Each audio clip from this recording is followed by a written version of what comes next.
Welcome to This Week in Surgery. This week we're covering 8 notable papers spanning advances in surgical oncology, the impact of new drugs on surgical practice, and cutting-edge innovations in xenotransplantation and neurostimulation.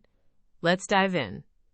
We begin this week in surgical oncology with 2 papers on rectal cancer that address management at opposite ends of the disease spectrum. For early-stage disease, a study in surgical endoscopy challenges the role of minimally invasive local excision.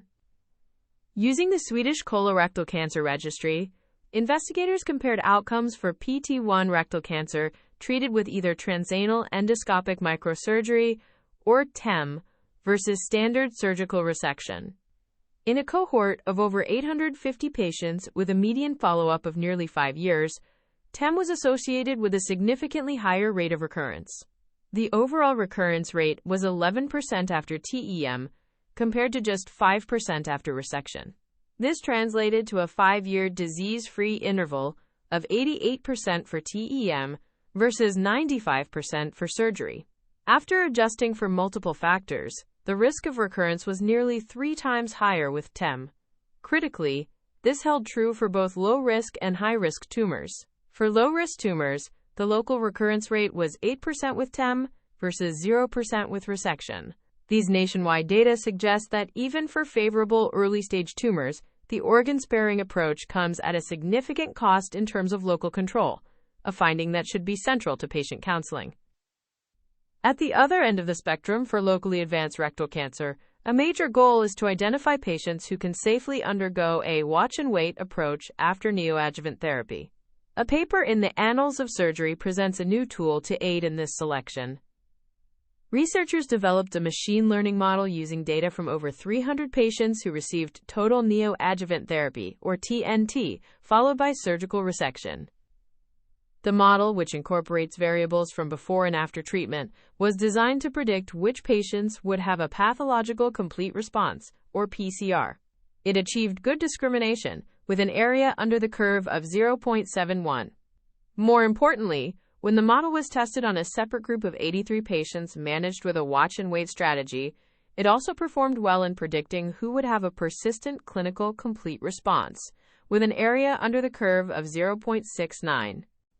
This suggests that such a model could be a valuable, objective tool to help clinicians select appropriate candidates for non-operative management, moving the field toward more data-driven decision-making for organ preservation. Staying within oncology, we have 2 papers on lung cancer. One focused on preoperative optimization and the other on long-term prevention. From the Journal of Surgical Research, a prospective cohort study provides a clear, actionable answer to a common clinical question: how long should patients stop smoking before lung cancer surgery? The study followed 156 patients and found that quitting smoking for more than 8 weeks preoperatively was independently associated with a lower risk of postoperative pulmonary complications compared to quitting for less than 4 weeks. This duration cut the risk by more than half. The authors identified 8 weeks as a critical inflection point. Interestingly, the duration of smoking cessation did not impact non-respiratory complications. This provides surgeons with a specific, evidence-based time frame to give patients to optimize their pulmonary outcomes. Meanwhile, a paper in Cell looks much further upstream toward molecular cancer prevention. Researchers used machine learning to identify a 14-protein signature in the plasma that can predict the risk of developing lung cancer more than 5 years before a diagnosis. This signature was elevated in smokers and people exposed to air pollution. The most compelling finding came from a reanalysis of the CANTOS trial, which had shown that the anti-inflammatory drug canakinumab could reduce lung cancer incidence. The number needed to treat in the original trial was too high for broad use. However, this new protein signature successfully identified a subgroup of individuals who benefited much more from the therapy, effectively lowering the number needed to treat. This work provides a potential roadmap for using circulating biomarkers to target preventative therapies to high-risk individuals. Rounding out our oncology section is a report from the Annals of Surgical Oncology on the management of bilateral Wilms tumor. This retrospective review of 96 pediatric patients from a French cohort highlights the ongoing challenge of achieving complete tumor removal while preserving as much kidney function as possible. The single most important factor associated with needing a total nephrectomy, rather than nephron-sparing surgery, was tumor contact with major vascular structures. The study also found that giving additional chemotherapy for tumors with non-sensitive histology or extensive vascular contact did little to change the ultimate surgical strategy. From a technical standpoint, the analysis suggested that performing the surgeries in a staged fashion, addressing one kidney at a time, resulted in less morbidity compared to operating on both kidneys in a single setting, although this trend did not reach statistical significance. Now for a look at the future of surgery, starting with a major step forward in xenotransplantation. A study details the creation and preclinical testing of genetically modified pigs for kidney donation. To overcome rejection, researchers used CRISPR/Cas9 to knock out the swine leukocyte antigen DR, or SLA doctor, which is the dominant class II MHC antigen in pigs. These pigs were found to be healthy and free of potential zoonotic pathogens. 4 kidneys from these donor pigs were then transplanted into immunosuppressed rhesus monkeys. 2 of the 4 recipients achieved long-term, life-supporting graft function, surviving over a year with normal creatinine levels. The 2 early graft losses were due to pre-existing donor-specific antibodies against other pig antigens, highlighting the importance of cross-matching. The success in this preclinical model suggests that this SLA doctor knockout pig is a promising and safe prototype for evaluation in human clinical trials. In another area of surgical innovation, a feasibility trial in Nature Medicine explores the use of spinal cord stimulation to restore function after stroke. Researchers implanted 7 participants with chronic, profound arm and hand weakness with epidural leads over the cervical spinal cord. During the 4-week study, there were no serious adverse events. With the stimulation turned on, participants experienced immediate functional benefits, including an average 32% increase in strength.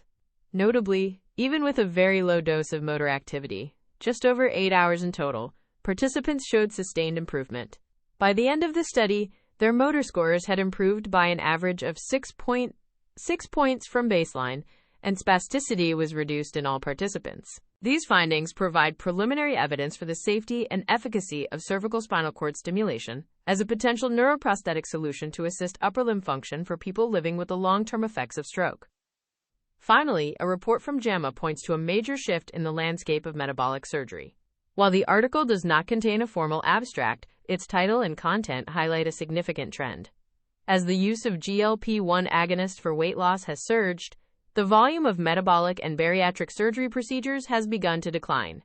This observation raises critical questions for the surgical community about the future role of surgery in the treatment of obesity and its related comorbidities, and how surgical and medical therapies will coexist and compete in the coming years.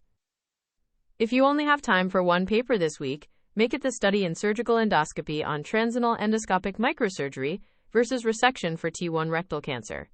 It provides compelling nationwide data suggesting that even for low-risk tumors, the minimally invasive approach carries a significantly higher risk of local recurrence, a crucial piece of information for patient counseling.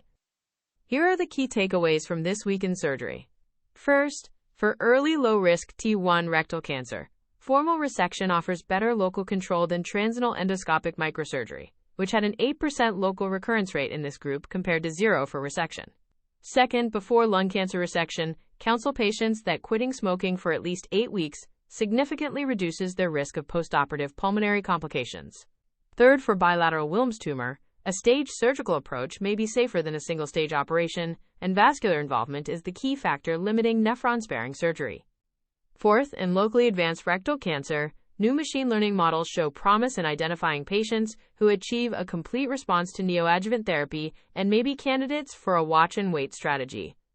And finally, the rise of effective medical therapies for obesity, like GLP-1 agonists, appears to be correlated with a decline in bariatric surgery volumes, a trend surgeons need to monitor. That's your roundup for This Week in Surgery. The full transcript and references are available on the episode page in your Audio Scholar library. This is an AI-curated summary. For clinical decisions, always consult primary sources and current guidelines. See you next week. This is an automated summary generated by artificial intelligence, which can make mistakes. Always review the original source materials.